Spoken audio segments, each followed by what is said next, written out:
In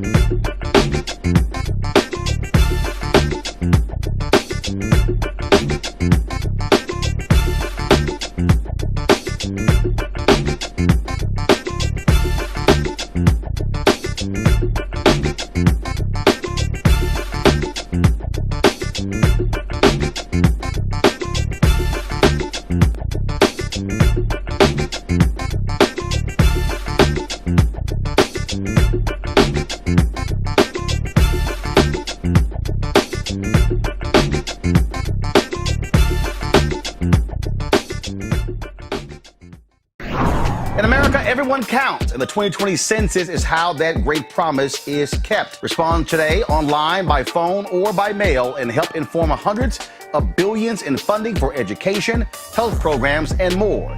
Shape your future. Start at 2020census.gov. Well, folks, Donald Trump was in Atlanta today unveiling his plan for Black America. It is called the Platinum Plan. Quite interesting. He presented this in front of a group of African Americans. He designates the KKK and Antifa as terrorist organizations, called for making lynching a national hate crime, and also they want to make Juneteenth a national holiday. Now, according to the plan, according to the campaign, the plan will increase access to capital in Black communities by almost $500 billion and create 500,000 new Black-owned businesses. Here's Donald Trump talking to y'all. And then, of course, when he's done, I will deconstruct this entire plan.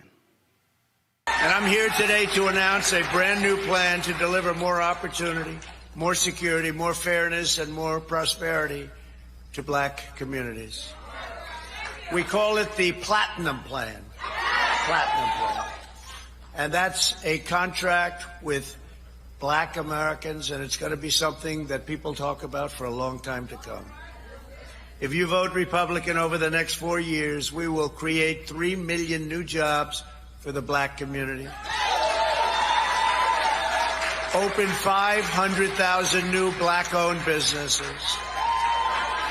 Increase access to capital in Black communities by $500 billion. And this includes investing in community development, financial institutions, and minority depository institutions. Build up peaceful and safer urban neighborhoods with the highest standards of, and you know this, of policing. We want the highest standards. We have to have highest standards of policing. Bring even greater fairness to the justice system. We did criminal justice reform. We remember that. Even greater, we will create a national clemency project to right wrongful prosecutions and to pardon individuals who have reformed their life. You saw Alice, right? We love Alice. She had another 24 years to go. Can you believe it? She served 22 years. She had another 24 years to go. It was ridiculous. And she is a great woman. Create a ladder of opportunity for African American children by delivering school choice to every parent in America. So important. Give Black churches the ability to compete for federal resources for their communities. Bring better and tailored health care to address the historic disparities that we've had for so many years. You know that. This includes investing in treatments for kidney disease, diabetes, high blood pressure, sickle cell disease, and maternal mortality. Advance home ownership and wealth building in the Black community. Bring more manufacturing back to the USA, which we're doing anyway. And back to the inner cities, which have been largely forgotten, although not so much in the last 3 years when you get right down to it. Thank you. End Democrat policies that import low-wage foreign workers from overseas to replace Black workers in our inner cities. Joe Biden cares more about the citizens of foreign countries than he does about Black Americans living in our own country. I will always put Americans first, and that includes, very, very importantly, Black Americans. And there's much more in our plan, which we're releasing today, so we'll get everyone a copy, and it's actually been very well received, and we appreciate that. The Platinum Plan is a bold vision that we can and really will achieve over the next 4 years, and we'll be able to do it, if not sooner. Unlike my opponent, I'm not a career politician, thank goodness. I get results and I keep my promises. Now, in the same thing, he talked about how he has led this record investment that guarantees funding for HBCUs.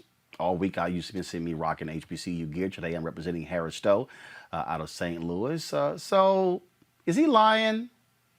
Yeah, let's talk about this. First of all, let's talk about it with Dr. William Spriggs. He's the economist at Howard University, and Walter Kimbrough, president of Dillard University. Walter, I'm going to start with you. Okay, Donald Trump keeps touting how he has saved HBCUs, how he has made funding permanent for HBCUs so they don't have to keep coming back to Congress every year for asking money. You have been tweeting about this. You are an actual HBCU president, so I would think you probably have a good idea if this funding is permanent. Is what Donald Trump is saying false? Is it true? Is it false? Is it a flat out lie? What is it? Flat out lie. And it just drives me crazy because particularly for the program that got funded, there are over half a dozen federally funded programs for HBCUs. He's talking about this one program that started as a pilot program by George W. Bush for 2 years. That program died when President Obama got to office, and everybody beat him up to say, look, you need to keep this money. So then President Obama comes back like, all right, I hear y'all. I'm going to make it a 10-year program. So it's a 10-year program. Hold on. So hold on one second. That's first. It was a 2-year pilot program. You say it died, meaning it was over, meaning Congress had to reauthorize it. Okay. Right. First of all, that program, what is it and how much money are we talking about? So it was a 2-year program for $85 million a year for HBCUs. So $85 million that was shared with multiple HBCUs. $85 million. $85 million. Okay, go ahead. $85 million. So then President Obama took that and made it a 10-year program, $85 million a year. And it also is additional money for minority serving institutions. So you'll hear some people say it's $200 million a year, but that includes the Hispanic serving and Asian Pacific and all of that. So it's a 10-year program. So it started to die, and people started lobbying to the Trump administration before in 2018 to say this program is about to die. We want to continue it. He let it die, too. Alma Adams came back and wrote the new bill called the Future Act, which made it another 10-year program. And then wrestling with some of the Republicans, it ended up becoming a permanent bill, but they can still only fund it out for 10 years. So we'll wait to see what happens in 10 years. But as he said today, it's a 10-year program, $85 million a year, which is exactly the same thing that we had under President Obama. So let's be clear. Again, I had Congressman Alma Adams on this show. This was not a plan that originated from the White House. No, not at all. It was not. Congressman Alma Adams, who also got with Republican Mark Walter from North Carolina, whose wife is a Winston-Salem State graduate. They were the co-chairs of the HBCU Congressional Caucus, drove that thing through. So when Trump is saying, I made it permanent, he's talking about a single program that's $85 million a year. Exactly. That's all he's talking about. And when he takes credit for it, people will defend him and say he signed it. But this bill passed both the House and the Senate with a veto-proof majority. His signature was performative. Let's call it what it is, because there was no way he was going to veto something that was already veto-proof. So he didn't do anything. He never even tweeted about it saying, hey, let's support this. But after it passed, he's like thanking Lamar Alexander. He's thanking Ivanka, who's I don't think ever been to an HBCU function, and didn't even mention Alma Adams, which is the height of disrespect that he treats black people with. And in fact, it passed the House. It was held up in the Senate by Lamar Alexander, and Congressman Alma Adams was putting pressure. Why? Because she came on this show talking about that very issue. Now, when he says record funding, I've increased HBCU fundings than what Obama did. True or false? Also a lie. Funding has increased, but if you look at his budgets, which they call the skinny budget, which comes out the beginning of each year, Every year, his budget has either been flat for HBCUs or the year when he cut out the $85 million, it was actually a cut. So he can't say, I've even asked for more money. But his first year, he blew up everything because he had to have his military stuff. So he went in and they added to the budget like a 20% increase. That's when Rand Paul went on the floor of the Senate and raised hell saying, look, when Democrats are in control, the Republicans are the conservatives. But when Republicans are in control, there are no conservatives. He was pissed because now they're going to spend all this money. So when they increased the budget, Kamala Harris and Doug Jones came back to say, y'all got this new money. Let's give the HBCUs more money, which is a 14% increase. So when you hear people say he increased HBCU funding the first year by 14%, I can show you the letter where Kamala Harris and Doug Jones asked for that money. He didn't ask for it. If you look at his budget, it's zero increase. So he's taking credit for other people's work. And every year he comes back. Flat budget for these programs, for the 2 Title III programs, for the minority, for the HBCU graduate programs, for the HBCU master's programs. They're always flat. And then the money goes up because Democrats come in and work with Republicans and increase the funding. And then he says, look what I did. I did all this for you. So all of that is a lie. None of his budgets support what he's saying now. Yes, the money went up, but he didn't ask for it. Last point for you. I've had people who, oh my goodness, Kimbrough's making it up. There's a photo. You were one of the HBCU presidents who was here in D.C. when they took photos in the Oval Office. So it's not like you were not in the room. Right. There is one photo that has me in it. Now, I'm not in most of them because when it went down and Omarosa said we are going into the Oval Office, right then and there, I knew this is a setup. This is not good for us. And so I am actually in the back of the room next to the picture of Andrew Jackson. So in 90% of the pictures, you will not see me. I can show you a picture that shows that I was there, but I wasn't trying to be in those because now anytime there's a story and it's bad for black people, that's one of the pictures that they use. So No. But the point I'm making is you were there. You know Right. what was said. You were sitting there listening to it. And so when somebody says, that's just sour grapes. And also for the MAGA people, how long have you been an HBCU president? I'm in my 16th year. At 2 different institutions. 2 institutions. As president. So that's for all the folks who say he don't know what he's talking about. He's sort of making this whole thing up. Anything else our audience needs to know about the truth about Donald Trump and HBCUs? All of it is inflated. The things that he should take credit for. So, for example, Dillard was one of 4 institutions impacted by Hurricane Katrina. We had a loan that did get forgiven under this administration. Secretary DeVos worked on that. I was in meetings with her. They can take that as a win. They brought back Summer Pell. They can take that as a win. But there are other things that happen. We've lost the Perkins loan. We've had TRIO programs and Upward Bound programs lost from HBCU. So it's a mixed bag, but he always presents it as, I've done all this, I've saved you, when there are some losses that we've had as well. And then he made up some stories about things he did for us, like allowing faith-related institutions to get federal funding from the HBCU Capital Finance Program when we were already getting that money. He gave a speech last year in D.C. saying, I had all this change. So he made up a story, and then he never did an executive order to show that he did what he said he was going to do. So that's the problem. Hold up. That was an executive order that he said he was going to do. What was that executive order supposed to be? It was supposed to make sure that faith-based religious institutions affiliated HBCUs would be able to have access to the HBCU Capital Finance Program. But we already have access to that program. We're actually getting that money now. So when I heard the speech, I was like, what are you talking about? We already have access to this money. And so he says, I've done this for you, but then he doesn't go back and create an executive order to do what he said he was going to do anyway. So he made it up, and then he didn't follow through with a made-up executive order to fix the made-up problem. Walter Kimbrough, President, Dillard University. We certainly appreciate it. Thanks a lot. Yep. All right, folks, we're going to further continue our deconstruction of this platinum plan with economist Dr. William Spriggs, of course, economist with the AFL-CIO, also Howard University. All right, Bill, so let's first of all, it's an insult, the name of this, the Platinum Plan. I guess he thinks that's going to appeal to black folks who like diamonds, gold, and platinum. So let's just sort of deal with that. But I want to take this thing through, and I want to go one by one because, and I'm calling this a deconstruction for a reason.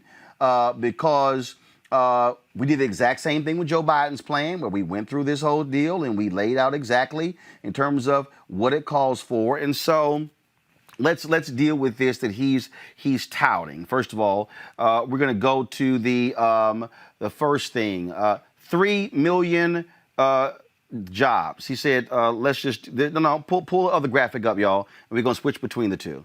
So go there. First, 3 million new jobs for the black community. Did he say how that's going to happen? No, he didn't. But let's remember he's in the hole because we have fewer jobs than when he took office right now. He took office, black unemployment was 7.5%. It drops down to what, 5.1% in late 2019. Right now, black unemployment is what, 13%? Yes. I don't count the drop because what counts is what's the score. Right. So the point is, I don't care that you tell me at halftime we were ahead. Right. So it was 7.5% when you came in. It was here. Now it's 13%. So when you say I'm going to add 3 million new jobs, all you doing is talking about I'm going to replace what we lost. What he lost. What he lost. Right. Since he want to claim everything. All right. Next one. He says create 500,000 new black-owned businesses. How? He doesn't say how he's going to do it. If he doesn't address discrimination in lending, he can't. And we saw what his Treasury Department did. The payroll protection program rolled out, and black businesses were disproportionately hurt because their competitors got loans, they did not. And we know that within that short space of time, we lost a way disproportionate share of black jobs, while his Treasury Department did nothing. It took Congress to come back, reauthorize the PPP program, and direct that the money went to CDFIs, community development financial institutions, and minority depository institutions, so that the money would get to black businesses. $1 late.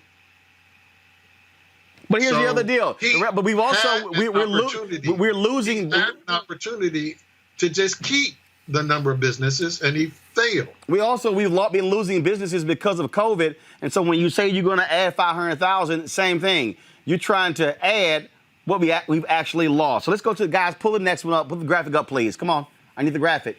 Come on, no, the graphic, please. Thank you. Thank you. That one. Increase access to capital in black communities by almost $500 billion. Okay, but here's the piece. Y'all, read the details. Come down to my graphic, please. Where the $500 billion comes from is seeking infrastructure funding that will lead to widespread growth in the annual $500 billion federal contracting opportunities. He's talking about the same money. So that's right. That's not 500 new billion. He's like, oh, I'm just touting what is over here in the infrastructure plan. But that's infrastructure. That's not to black businesses. Precisely. Keep going. That's just again walking people through. Next item on the graphic. All right. Safe urban neighborhoods with the highest policing standards. That's a waste of my time. But you know what? Let me just do this here. Now, let me go to my deal here. So let me go right down to that one. So here's what's quite interesting about that. Because this is the detailed plan that I have right here. So he says that, y'all gonna love this one. National Clemency Program, got that. This is right here. Restore safety to America's great cities by working with police departments. I'm gonna bring in Rob and Amisha right here as well. And accountable models of policing, including diversity training and accreditation standards. Rob, how can you say you're going to have diversity training for cops when you just got rid of diversity training on the federal level? I was going to make that point. You know, he has an executive order getting rid of diversity and training, and he has an executive order where he doesn't want us to tell the truth about history. He says, so we don't want to deal with the fact that we've had racism. And he says this line in his executive order that says, you know, the Civil War dealt with this, and people are acting as if we were built on a racist country. We were, and we still haven't gotten rid of a lot of things, and we need to deal with it and really tell the truth about it. So he's not even telling the truth of history. He doesn't care about diversity and training. He is doing this to make some white people and I guess the few black people that are supporting him feel like they have something to talk about. Like, okay, we know you're saying racist stuff. We know you've done all this stuff. So we got to have something. And now he can just give them this talking point, like, I'm going to help black people by doing this. The man has been there for 4 years, and you're going to tell me 45 days before the election you got your black plan? You can say black people now? I mean, I'm just saying. Amisha, I'm looking here again under this whole deal of fueling access to capital for black-owned businesses. He says increase opportunities for small business lending and technical assistance through community development financial institutions in order to grow business and create generational wealth opportunities with over $400 billion in lending. Then he says, examine alternative ways to build credit, including rent, utilities, and phone bills. Make the Minority Business Development Agency permanent. Appoint its leader to the Assistant Secretary of Commerce level. Create a sub-office of African American Affairs and engage with private sector advisors to ensure real-world plans and solutions. Increase the number of black-owned contracting businesses, financial services entities, and private equity investment funds through regulatory reform and up to $40 billion in government funding alongside traditional private investment. Advance lending relationships with financial institutions, particularly those businesses who weren't able to participate in PPP. Host senior executives from major financial institutions on a quarterly basis to advance new and equitable lending programs for black communities. All of this stuff that he said that he wants to do in the second term, he hasn't done in the first term. He could have done it first. He could have done it at first. Hell, he could have ran on it in the first term. He did not. There was nothing stopping President Trump, who also, be mindful of people, his party also has the Senate. He could have done this immediately long ago. Like, there is nothing stopping him from doing any of this. But to the point mentioned a minute ago, we have a president who is now listing off things that run in direct contrast to the things that he says on his stump speeches. He's not somebody who cares about race and equity. He thinks of those things as unpatriotic. And if you talk about them, then you're not American. He does not care about lending practices that disproportionately affect African Americans. And we've seen that time and time again. He won't even have a sit-down conversation with the NAACP or the National Urban League when both of them and their CEOs have spoken to these issues directly and have plans that I believe it looks like he lifted literally out of those plans some of the language that he's using within this new, very odd framework of this platinum plan, which sounds a little sketchy in and of itself. But I think that what President Trump is doing, and it's not to get the black vote, he already knows that that's not really going to happen for him. What he is trying to do is to mitigate some of the disastrous commentary that he's had that makes some white people feel uneasy, particularly some white suburban women. So when you talk about there being this racist rhetoric and you talk about there being, all of the issues that the Black Lives Matter movement has brought to the forefront, this is a president who now is saying through means testing and through hearing a lot of what, the white people in the street who are holding BLM signs are saying is that, hey, maybe if I put together this plan and bring out some trinkets of black people to Atlanta, because be mindful, the majority of the folks who were at that Atlanta gathering today weren't from Atlanta, they flew in from other places, then maybe, just maybe, I'll be able to show to good-meaning white people who otherwise would not, be fervent supporters of his, that I'm trying to do something. Be mindful. He could have done this months ago. He could have done this years ago. If he wanted to actually implement these plans, he could have done it. He knew that the PPP loans, by the way they were designed, they were not meant to help black businesses. But I want to go through this because, again, I'm looking here and I'm just sort of laughing, Bill, because he says grow minority-owned businesses with additional tax cuts to stimulate hiring and investment.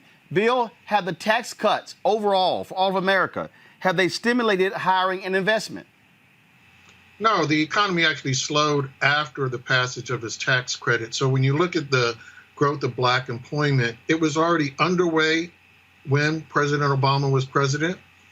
And so what you look at is a path that actually slowed, and of course now it collapsed on him. But the Minority Business Development Agency is under his control. He doesn't need the Senate or Congress to do some of the things that he mentioned there. Instead, he undermined that agency. He gutted that agency. So for him to now say, oh, but if I get reelected, I'm going to do something different, as if he didn't undermine it before. And the PPP, as I mentioned, he knew that it was failing black businesses. That was directly under the control of the Treasury. He did nothing. It was only when Congress stepped in and reauthorized the additional amount of funds and directed them explicitly to minority-owned businesses that you saw the PPP program respond. He had his first time at bat. He whiffed. He totally missed the ball. The more damaging thing, he says, is later in this plan when it comes to black home ownership. No. Hold on. Wait. Hold on. I'm going to get to that. Hold on. I'm going to take it by section. In his plan, he says, encourage onshoring and development of domestic manufacturing to increase supply chain, business development, and employment. Sounds great. Has manufacturing jobs, have they increased or decreased under Trump? They've decreased, and in key states, Ohio and Michigan, the auto industry has, in fact, stalled and faltered under his control. So today, the steel jobs that he promised, right, because of his war that he declared was going to get us back jobs by his reckless use of tariffs, did not, in fact, generate new jobs in that industry. So his track record on that is that this is not materialized. He totally bungled the whole world atmosphere when it came to trade, when he attacked the Paris Accord, and instead of using the green economy as a way to leverage the WTO, the World Trade Organization, and actually get us rules that would benefit manufacturing, he went in the opposite direction, undermined the whole credibility of all the exercise, and we've lost jobs under him. Right. So in his speech, he touted, I'm going to. He lied in his speech, because I listened to all of it, saying we brought jobs back home, we've increased manufacturing. That hasn't happened. Now let's go to the education piece here. Federal, state, and local community partnership to close failing schools to replace them with full school choice and education opportunity to put American parents back in control over their children's future. Well, the reality is you can't on the federal level, you can't close schools. Those are local decisions. It's not going to happen. I'm a supporter of school choice, but what he's laying out, okay, remember, during the campaign, he announced his school choice plan at a failing charter school in Cleveland, Rob, that had a score of an F, that was founded by the founder of K-12. And I said, it's pretty stupid to announce a plan at a failing charter school. Well, that's how dumb he was. Continue to protect the vital role of HBCUs. That's it. It's a line. Don't know what the hell that means. Increase the amount of Pell Grants and allow for vocational employment and second change homecomers. I don't know what the hell that is. Has he increased Pell Grants, Bill? He did restore access during the summer, but as you heard from President Kimbrough, the rest of what he's done to students is to undermine the program, because he's cut all the support for their parents. So this is a great letter that Leslie Baskerville has written on behalf of NAFIO in response to this repeated claim that Trump wants to make, that the little bit that got added, and as President Kimbrough pointed out to you, not because Trump asked for it, not because he asked for it, but the things he did ask for undermined their parents. The things that made it harder for their parents to get money, to survive, and now to have jobs. He undermined our students in so many ways that his efforts really made it more difficult for our students, not easier. And so simply adding the summer takes away the Perkins loans that you heard President Kimbrough mention. Those Perkins loans are the ones of the job training that you just mentioned in that sentence. He attacked the Perkins loan and took them away. So to say I'm going to do something by bringing them back, okay, but you destroyed it. So I'm going to give you credit 4 years from now for putting back what you took away. That wouldn't make sense. I love this one here under healthcare, Rob. He lays out all this sort of stuff: reduce costs, opportunity to be in charge of your own healthcare and choose your own doctor, eliminate long-standing healthcare disparities. Really, that's a single line. No other detail there. Investments into the cause and cures of kidney disease, high blood pressure, diabetes, sickle cell disease, maternal mortality, and other diseases that disproportionately affect African-American populations. But he wants to get rid of the Affordable Care Act, Rob. Yeah, exactly. I mean, you already beat me to the point there. And this is just like, do you remember, Roland and Amisha, do you guys remember Trump Steak? Do you remember Trump Airlines? Yep. Okay, well, most people won't, and that's because none of it worked. It all crashed, and it was all bullshit. This is what this is. So I'll just sum up what this plan is. It's Trump's way of just making it seem like he's doing something to not be racist, that he actually cares about black people, to make some white people in swing states feel as if they can be justified in voting for him. And maybe he's not a racist. No, he definitely is a racist. He's a con man. He's the same person he's been. So don't fall for it. There's nothing here. It's a nothing burger. Now we're getting to Hard the stop. end of it. Prosperous black communities. And Bill, we'll go here. Champion federal policy reforms to advance home ownership initiatives. In his speech, Bill, he talked about how African Americans enjoyed the most prosperous moments in history under him. He said black home ownership was at its highest rates. No, that was under Bill Clinton. He talked about the same thing when it came to black wealth. No, it hasn't been under him as well. What the hell have they done with home ownership in the last 3.5 years? I've seen nothing.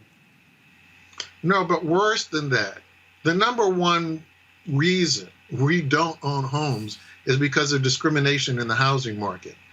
And he undermined the Fair Housing Act. He took as many steps as possible within the time he's been in office to fulfill that other thing he's been saying to that other crowd. Remember how he told everybody, if you get Joe Biden, you're going to have Cory Booker as a neighbor.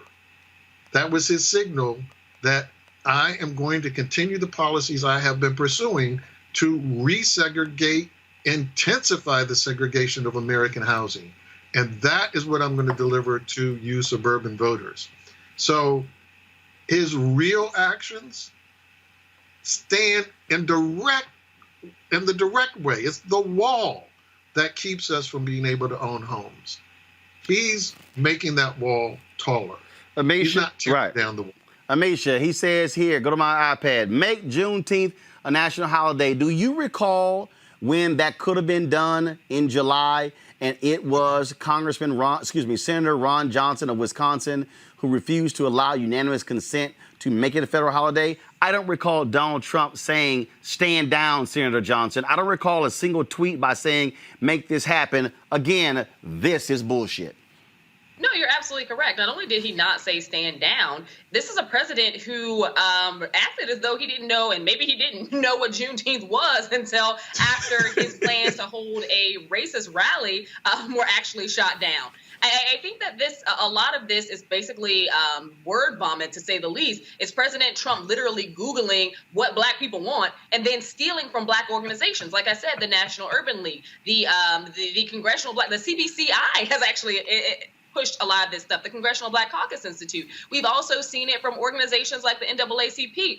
But if you do a quick Google search of the top things that matter to black people, basically all he did was threw in these benchmarks that don't have any full or inclusive plan of actually how to get them done. He's not being informed by actual African Americans who are leaders in education, who are leaders in healthcare, who are people who are leaders in housing, people who are actually fighting the good fight out here and have some very specific means of trying to make things better for African Americans across this country. None of this is informed rhetoric. These are empty promises, again, that he's not using or even directing towards black people. He's directing this towards white people in swing states because he assumes that because there are so many white people who locked arms with black people during the Black Lives Matter protests and the George Floyd protests, that now he has to say something because in those states, things are very tight for him. That's what he's doing. This is a last-ditch effort. There isn't a single thing on this list that he couldn't have done years ago if he wanted to do it.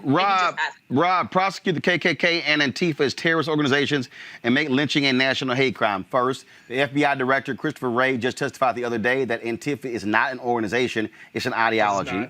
Two, make lynching a national hate crime. I'm sorry, do you recall Donald Trump telling Senator Rand Paul to stand down, who was blocking, again, lynching from a national hate crime, a bill that Senator Tim Scott co-sponsored with Booker and Harris? I don't recall Donald Trump saying jack. So when it could have been made a national hate crime, where was Trump?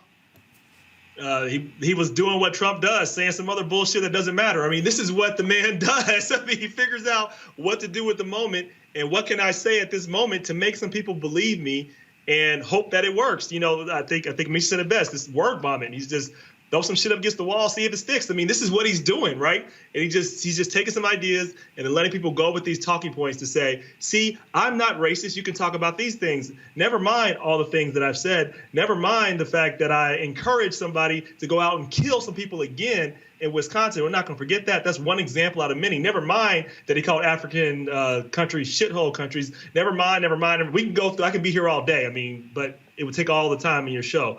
I mean, the man is as divisive as they come. He's toxic. He's racist. He's a horrible leader, and there's nothing he can do to change that. Only we can change that. And hopefully we will. Bill, this is interesting. Fuel black, go to my iPad. Fuel black farmers and access to healthy foods to address food disparities. And then favorable trade. First of all, they didn't even proofread this. Favorable trade deals to bring back manufacturing jobs and health black contractors, farmers, inventors, and consumers. I don't even know what that is, Bill. Let's guess maybe they meant help. Right. I mean help, not health. But fuel black farmers and access to help. Black farmers don't need access to healthy foods. I'm going to assume that what he means is he's going to help black farmers get access to urban markets so that they can have more channels for supplying food. I'm sure John Boyd would laugh at that one, but go ahead. But again, he's had these opportunities. He's been in charge. He's had an opportunity to do all of these things. In fact, if you look at what he's saying there, not only did he rip it off from the Congressional Black Caucus in many points, but these are things that the House passed that the Senate failed on. And in essence, what he's saying is Nancy Pelosi is a good Speaker of the House. That's what he's saying. And so the next time you hear him say anything bad about Nancy Pelosi and how she's a communist and going to turn the American system into socialism, you just say, well, Mr. President, on when it came to black people, you thought Nancy was the greatest thing since sliced bread. So I find this one very interesting, Amisha. We only got two left. Defend religious liberty and African-American churches that lift the conscience of our nation. Really? The man don't even go to church. He doesn't go to church. I would like for them to describe, what this actually means, because at the end of the day, I think that this goes back to him trying to speak to a specific audience, and that specific audience ain't black people.